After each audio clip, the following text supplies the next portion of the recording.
Hey, Scott, do Instagram posts perform better if they contain emojis? Slightly, yes. All right. Thanks for listening to this episode of the Social Media Lab.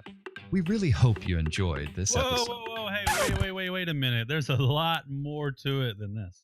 Are we really going to talk about this? Yes, this is really important stuff here. For 20-year-olds who are flirting with each other, maybe? Well, what if I told you that using emojis may actually have some sort of tangible value to your business? I'm a little skeptical. All right, come on. You got to trust me on this one. Okay, I'll bite.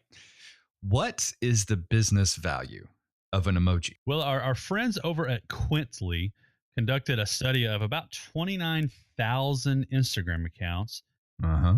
which included roughly 5.5 million posts. Okay. And they discovered a few interesting things. First, brands with more followers were more likely to publish emojis in their posts. Okay, well, that kind of makes sense, right? I mean, emojis are really just a form of social lubricant to smooth out written conversations, right? Yeah, well, here's where the real value comes in. The study also concluded that posts with emojis actually had a higher engagement rate. Okay, now we're talking. How much higher? They saw a 15% increase in engagement with emojis. That's substantial.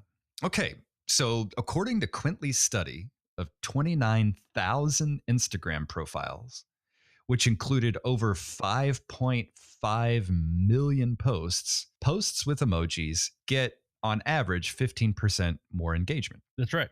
Okay, great. Thanks for listening to this episode of the Social Media Lab. We hope you enjoyed Hey, this. wait a minute. We still got to conduct a study here, okay? And we did actually. Okay. Meh. You just made the meh. You made the sound of the meh emoji, proving that we need to talk about this a little bit more. Now, you and I both know that there's a lot in an average, and we wanted to conduct our own study on a smaller scale to see if we got the same or at least close to the same results. All right. Well, how did our study differ from Quintly's?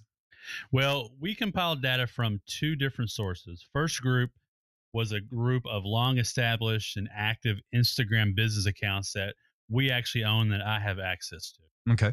And the second group is a group of influential Instagram accounts that we We don't follow. own. Yeah, we don't own them. And so we had to kind of look at some different accounts. So we'll be analyzing Kim Garst's account. If you're in social media, everybody knows who Kim Garst is.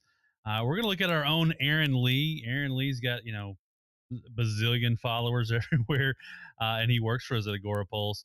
And we'll look at a few others, and at the end, we'll look at the two results and then average those two together to come to a conclusion. Yeah, and you can see the Instagram profiles and the methods we used and the data on the blog post associated with this article at agorapulse.com/social media lab.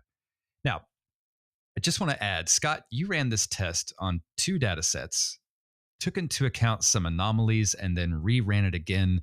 And we're not going to go over all that here. No, data is great, but it doesn't always convey in a podcast. So you can see all the different tests that we ran and how we ran them on the blog post. But there was one thing kind of unique that made you stop in the middle. What was that? Quintly's study featured a formula that allows you to see how your profiles perform relative to their size. Incorporating this formula, which they call the interaction rate, allowed us to accurately compare smaller profiles against larger ones. It's hard for me to kind of tell you what the formula is via a podcast, but basically it takes in your likes, your comments, and even shares if you're on a site outside of Instagram. And you divide that by the number of posts, and you multiply that by the average number of followers divided by 100. So hopefully that makes sense to you. Yeah, and if not, you can see it on the blog article associated with this post, agorapulse.com/social media lab. Okay, now Quintly's massive study, including Instagram profiles mega huge to tiny, concluded that Instagram posts with emojis gained on average 15% more engagement. Did we find the same? Yeah, we did find that posts with emojis outperform posts without them. By how much? Hardly anything at all, actually. And that's where our results differed from Quintly's. When we put it all together and averaged it all out, posts with emojis in our data sets had about a 3% higher interaction rate than posts without emojis. Why why the And the disparity? reason for this variance could be due to the number of emojis we use in the test accounts. We only use two Two compared to, per post, yeah, right? two per post, and that was it. And we don't know how many Quintley's studies saw, and there was nothing to know. They just, what they pulled in their data was every post that had an emoji and every post that didn't. So there's really no way to know if people were stuffing their posts with a lot of emojis to get that sort of conclusion. But what this does lead me to is there's using emojis in Instagram does in fact lead to more engagement, just as we originally hypothesized. Okay. So, you do think emojis actually have a business value? Yeah, there is some business value in posting that poop emoji every once in a while on your Instagram post. But in a couple of points that I kind of want to make here. First, emojis do make conversations more personal, especially for big brands who may not have an intimate connection with their followers. The second thing is this data suggests some sort of psychological trend. When users are scrolling 90 miles per hour through their feed, maybe at the bus stop or in the restaurant, or since we're talking about the poop emoji on the toilet, it seems to have some sort of stopping power, which makes people pay more attention to that post. And that seems to be what we're sort of finding here. And then finally, if emojis can give a business anywhere from 3 to 15% increase in their interaction, then I'd say there's definitely business value there. Okay.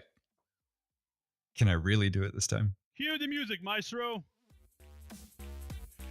Thanks for listening to this episode of the Social Media Lab.